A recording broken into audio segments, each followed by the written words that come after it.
kami boleh mendapat kesempatan ya, Pak Hamid dan teman-teman untuk berbagi sedikit apa yang sudah kita kerjakan bersama ya dengan pemerintah. Ada Ibu Yosi di sini, mungkin juga ada teman-teman yang lain, kemudian apa namanya dengan Bappenas, KPPA dan Kemensos dengan yang lainnya. Dan singkatnya dengan pemerintah terkait dengan bagaimana upaya kita bersama untuk memastikan anak-anak kita itu aman di dunia maya.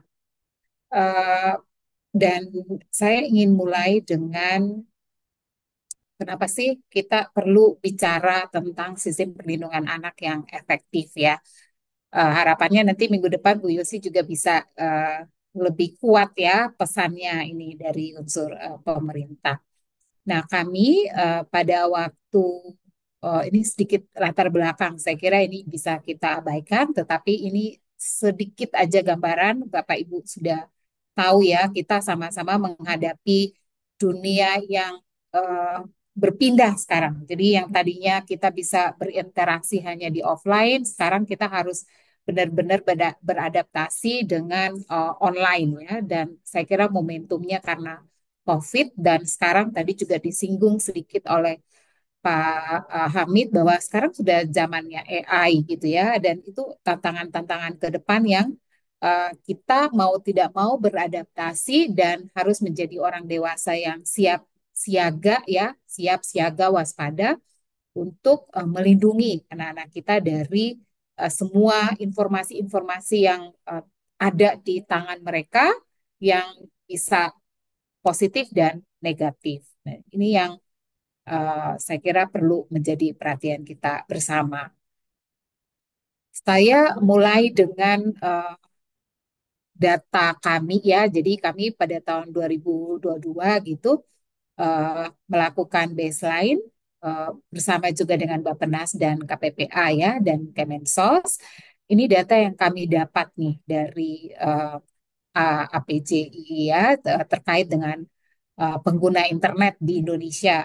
Saya kira ini masih data yang cukup relevan. Ada mungkin tahun 2022 sudah ada data, tapi ini data yang kami pakai pada waktu kami memulai baseline kami.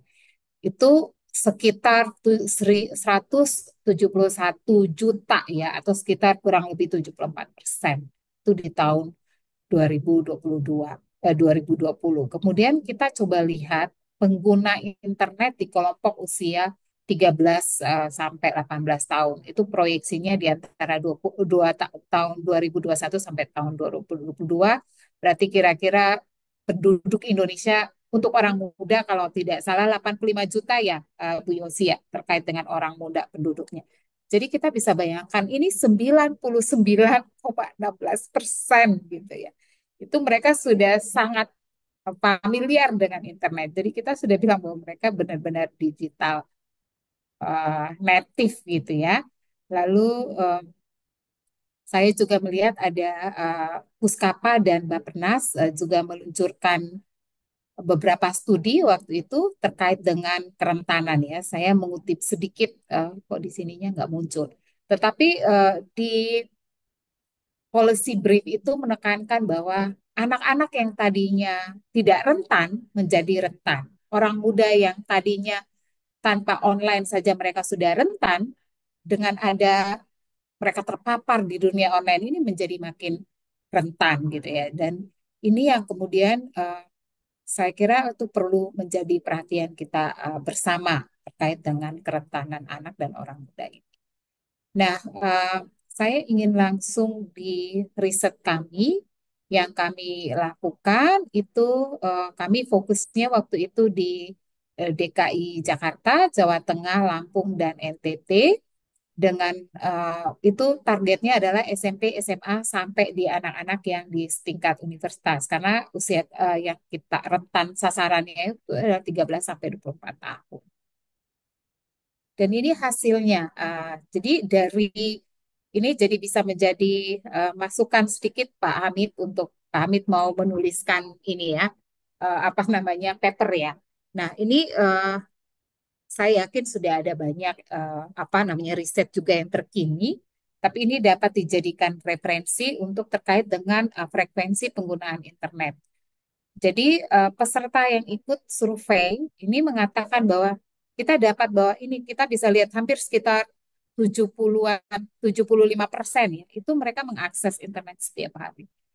Gitu. Nah, hanya sedikit yang kita bisa lihat di antara 10%-an gitu ya, dan itu mungkin 15% yang tidak pernah. Tapi hampir 75% itu setiap hari. Lalu yang menarik adalah informasi yang sumber informasi mengenai perundungan online itu mereka lebih banyak dapat dari sosial media. Jadi 84,6% itu dapatnya dari sosial media atau dari internet lah ya. Hanya dan ada juga yang dari guru dan dari sekolah, pelatihan itu sekitar 49 gitu. Dari teman juga hanya 25%. Dan untuk personal experience karena mereka mengalami itu di angka 35%. Itu yang kami temukan. Temuan lainnya adalah kami menemukan bahwa permasalahan online yang serius itu pada anak-anak itu terjadi. Jadi mulai dari materi yang menampilkan kekerasan ya, kemudian ada juga yang mengeksploitasi anak-anak, terus grooming online, sexting, sampai di live streaming, kemudian pemerasan seksual, cyberbullying, ini uh, permasalahan online yang sangat serius yang kami temukan lewat survei kami. Dan ini beberapa tipologi eksploitasi seksual dan kekerasan anak online yang terjadi ya. Dan ini ada beberapa contoh ya testimoni yang kami ambil dari teman-teman di lapangan. Jadi FGD-nya dia mengatakan begini. Jadi yang dialami adalah pelaku membujuk anak-anak ini melalui fitur chatting pada game online.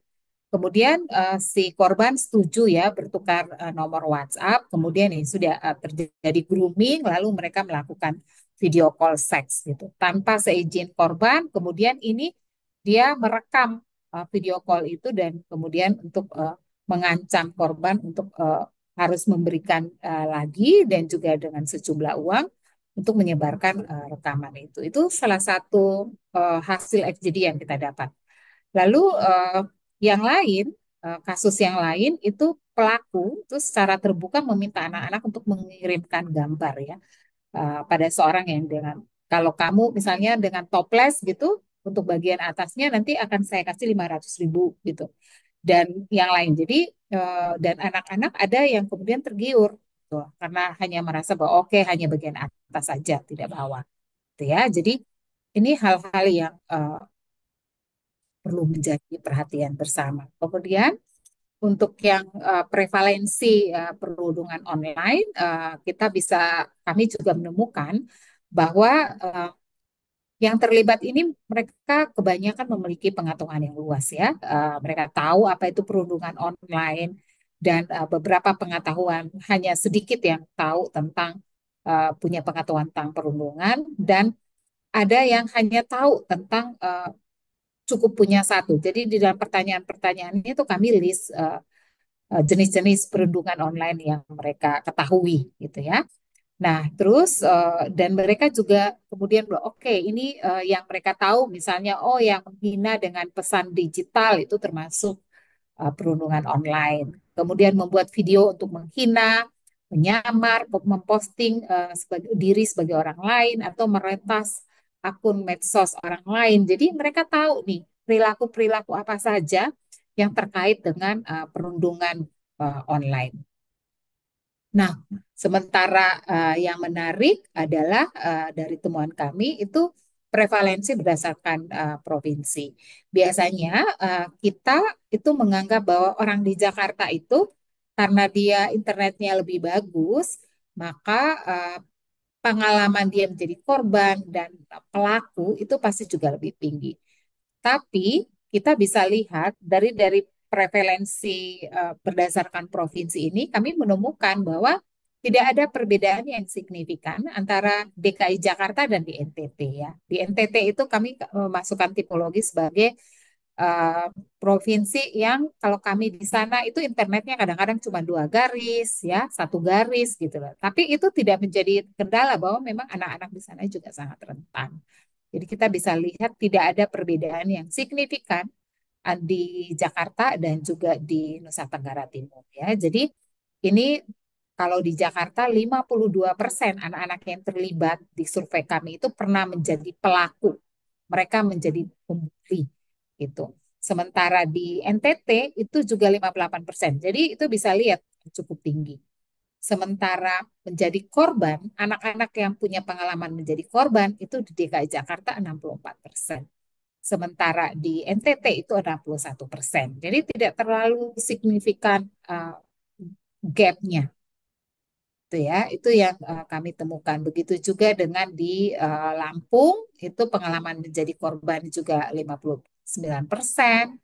Dan di Jawa Tengah itu menjadi korban juga 50%. Ya. Jadi memang kerentanan anak untuk menjadi korban kekerasan di dunia maya ini kalau bisa dilihat gitu ya, itu hampir merata ya, cukup tinggi baik itu di daerah-daerah yang akses internetnya cukup tinggi, sinyalnya cukup baik, itu sangat signifikan gitu.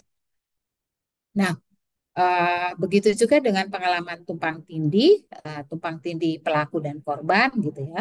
Jadi pengalaman pengalaman menjadi korban online itu anak-anak yang punya pelaku itu kemungkinan juga bisa jadi korban gitu ya. 40%, 40,7%. Lalu anak yang tadinya dia jadi korban, dia bisa jadi korban kembali. Begitu juga pelaku itu tadinya bukan korban. Jadi kalau di internet itu kemudian kami membutuhkan bahwa tadinya anak-anak yang tidak menjadi korban, biasanya kan orang bilang kalau dia menjadi korban, dia kecenderungan juga bisa jadi pelaku ya. Nah ini kita bisa lihat ada sedikit. Jadi anak yang tadinya bukan korban, dia bisa jadi pelaku. Itu 8,%. Saya kira itu temuan-temuan yang menarik. Lalu dari uh, temuan itu kami juga mencoba melihat apa sih sebenarnya dampak ya pada adik-adik itu. Kami juga melakukan FGD dengan teman-teman UPTD PPA, terus teman-teman di LBH Apik ya, teman-teman yang selama ini ada di PATBM dan juga menjadi paralegal. Dan beberapa kasus yang kita bisa lihat itu ya, mereka juga sharing ke kami, misalnya ya, ada kasus yang ditangani oleh teman-teman UPTD dan LBH, itu tentang foto anak yang kemudian menyebar di dunia maya. Nah, kemudian pihak sekolah merasa karena ini membawa nama baik sekolah, jadi dan itu bisa menjadi presiden yang buruk bagi anak-anak teman-teman lainnya, akhirnya anak itu minta dirumahkan saja. Jadi ini salah satu dari aspek pendidikan yang kemudian membuat korban itu tidak bisa melanjutkan pendidikannya selain dengan dampak psikologi yang lain ya bagi si korban. Korban kasus yang kami dapati itu adalah korban yang biasanya ini adalah korban-korban yang anak perempuan terjadi pada anak perempuan. Nah, saya ingin share sedikit ya. Jadi ini kita diskusi aja karena kenapa menurut saya kita memang perlu kembali melihat kita orang dewasa dan orang muda itu melihat dunia internet secara berbeda ya. Kenapa? Karena ya saat ini orang muda itu dari paparan kita aja yang yang kami temukan 75% itu sudah setiap hari akses internet itu ya. Mereka mereka di saat yang sama itu tidak seperti kita orang orang dewasa yang sudah lebih dulu tahu istilahnya tahu nilai-nilai sosial yang ada di masyarakat. Sementara mereka itu kalau bisa dibilang cara mereka belajar aturan-aturan sosial yang ada itu masih sangat minim ya. Mereka belum tahu cara bagaimana sih menghargai orang kalau ketemu eh, atau di aturan-aturan sosial yang harusnya mereka ikuti gitu, itu belum sampai ke situ, belum belajar tentang nilai-nilai sosial, sudah belajar tentang internet. Nah, itu tantangan terbesar.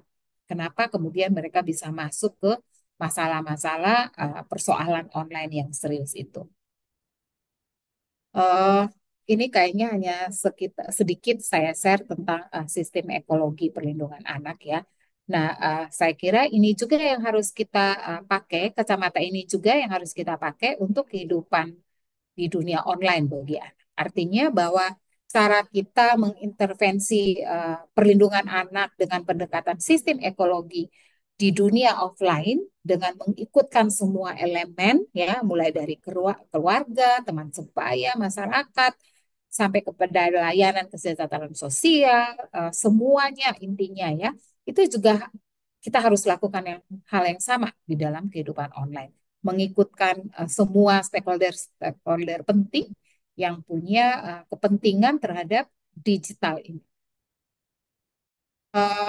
Saya ingin share, karena beberapa hari yang lalu kita ikutan rapat di Komdigi terkait dengan RPP PAKSE ya, untuk penyedia uh, service provider, karena pemerintah saat ini ingin membatasi sosial ya, media sosial terhadap pemerintah apa anak-anak.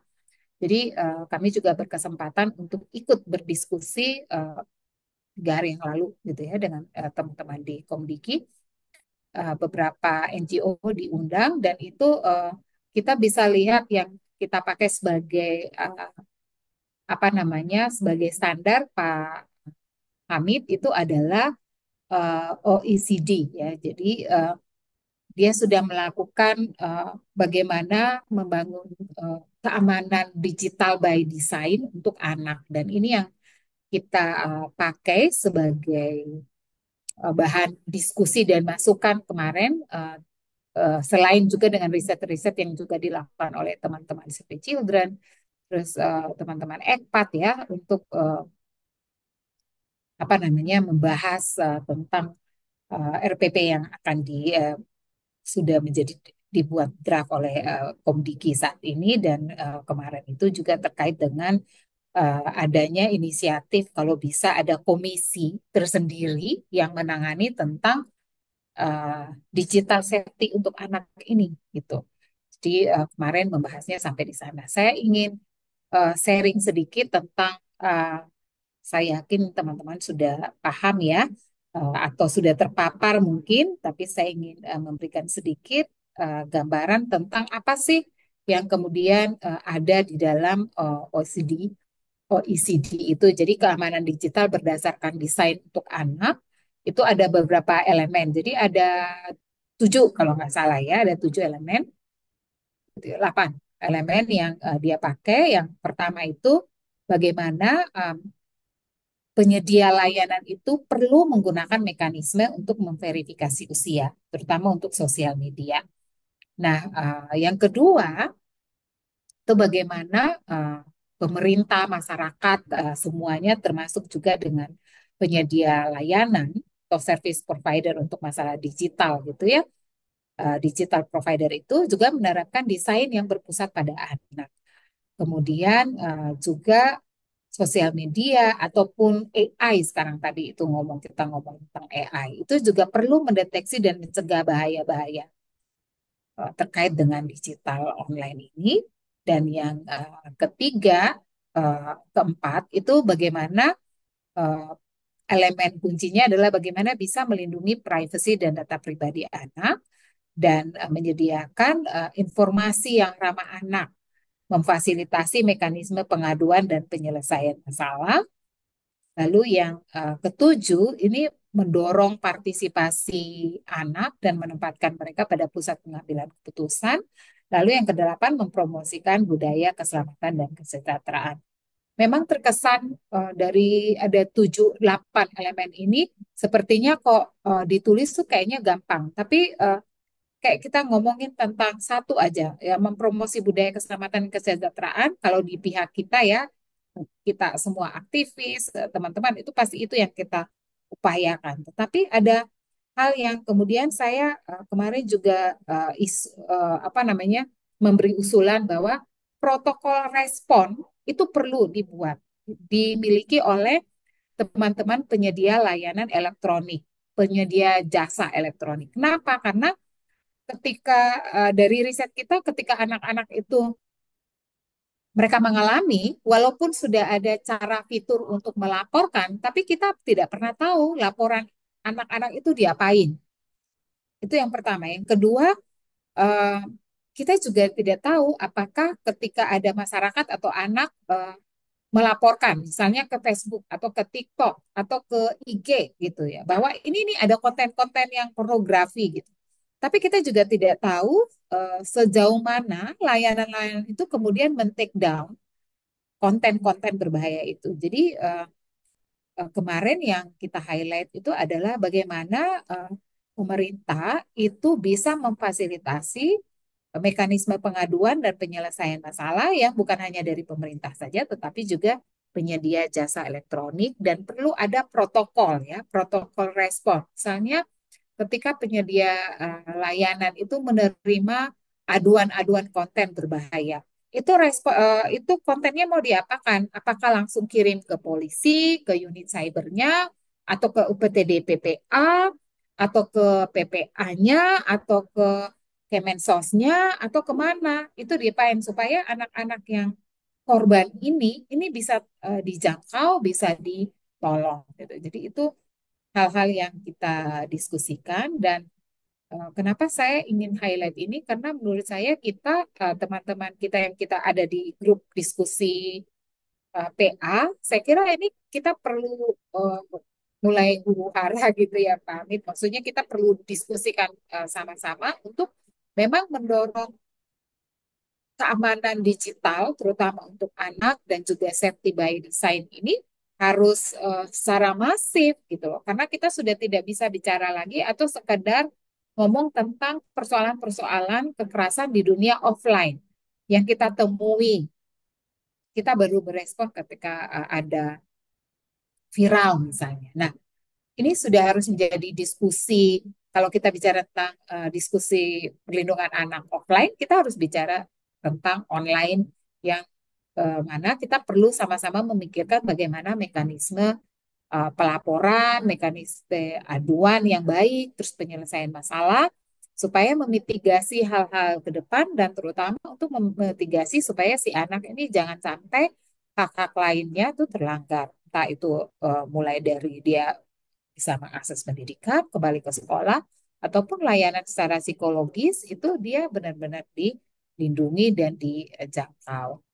Nah, itu sedikit ini hanya apa namanya tentang orang muda yang kami juga ingin share sedikit lagi tentang disruptive harm ya yang dilakukan oleh UNICEF beberapa saat yang lalu. Itu juga sama, jadi mereka menemukan dan menariknya dari apa yang mereka temukan di disruptive harm itu adalah mereka menekankan bahwa orang-orang di sekitar orang muda, which is kita, orang tua, orang dewasa, guru, pemerintah, siapapun itu, ya mau tidak mau itu perlu di-equip dengan literasi digital yang baik supaya bisa membantu anak gitu loh. Jadi kita orang dewasa juga harus tahu gitu bagaimana cara untuk mendukung, menyelesaikan, memitigasi persoalan-persoalan online yang dihadapi oleh anak. Ini dari rekomendasi yang mereka temukan di penelitian UNICEF dan ECPAT ya.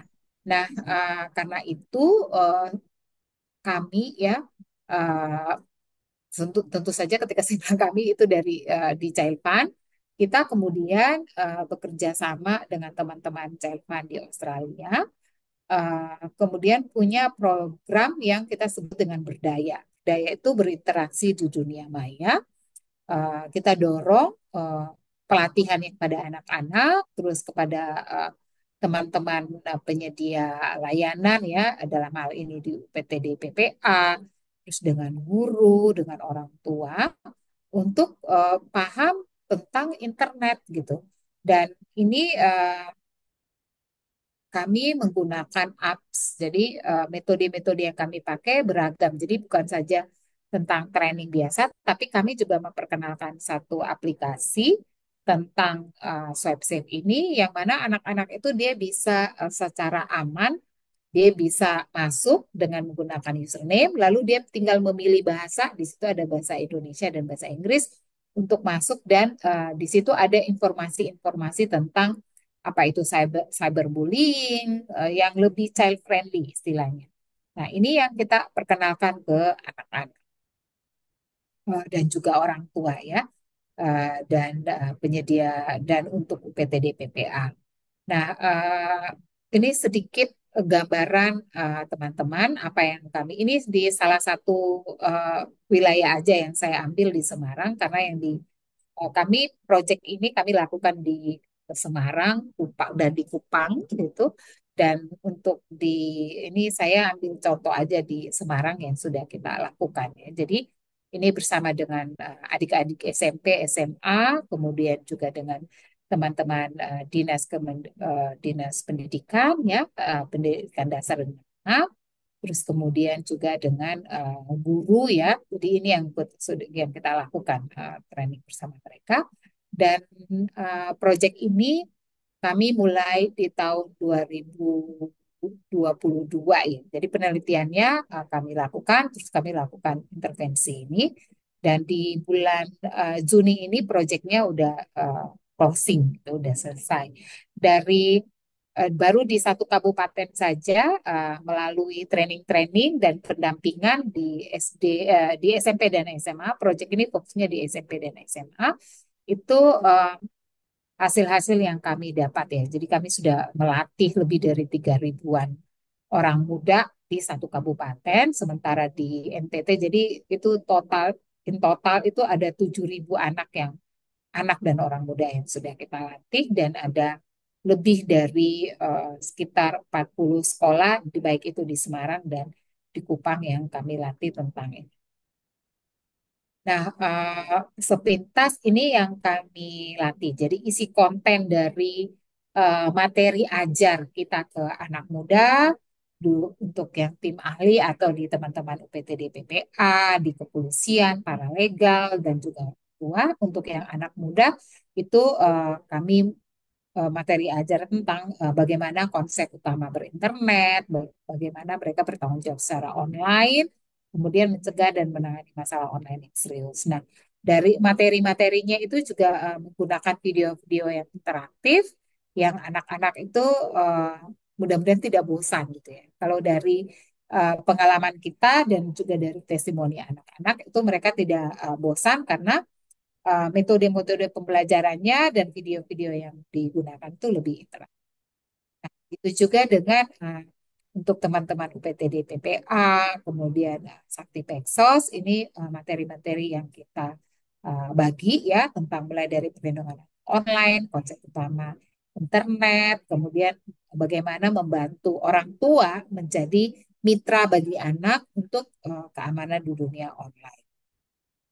Nah, untuk orang tua sendiri kita mengenalkan ya konsep internet utama kepada mereka, kemudian bagaimana menjadi mitra keamanan online dan memahami masalah online yang serius. Nah, ini sepintas materi ajar ya keamanan online yang kita sharing kepada anak muda, tim ahli dan juga orang tua. Saya kira itu yang ini hanya capaian-capaian apa ya, project ya yang kita juga latih ke teman-teman di. Nah, itu sepintas Pak Hamid, Bapak Ibu